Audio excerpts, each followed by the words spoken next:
শুনেছি সন্তানের গায়ের গন্ধ শুকে মা চিনতে পারে। তাই যদি হয়, আমি মায়ের এত কাছে আসার পরও মা আমাকে কেন চিনতে পারছে না?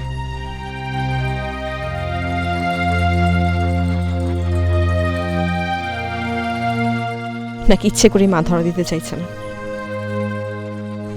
মা তার জীবন থেকে যে তুলি নামটি মুছে ফেলেছে, সে কি চায় না সেই তুলি নামটা তার জীবনে আবার ফিরে আসুক?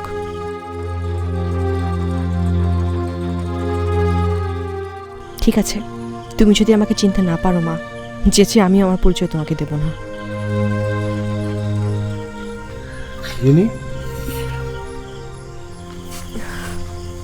কাঁদছিলি মনে হয়। যে মেয়েকে তার গর্ভধারিণী মা চিনতে পারে না, সে কাঁদবে না তো কি করবে? তোর কথার মানে ঠিক বুঝলাম না। 200-র বেশি সার্ভিস ও ফিচারে লেনদেনের সব বিকাশ অ্যাপে সম্ভব।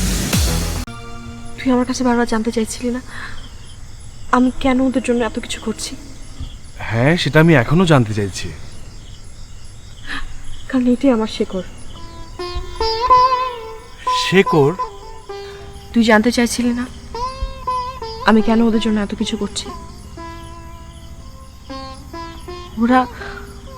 ওদের কারণে আমি জীবনে অনেক কিছু থেকে বঞ্চিত হয়েছি। মানুষ কি করে, কারো কাছ থেকে কষ্ট পেলে তাদের নিঃস্ব করে দিয়ে তার দুঃখ বলে, কিন্তু আমি তাদেরকে দুহাত ভরে সব দিয়ে আমার দুঃখ কমাতে যাচ্ছি।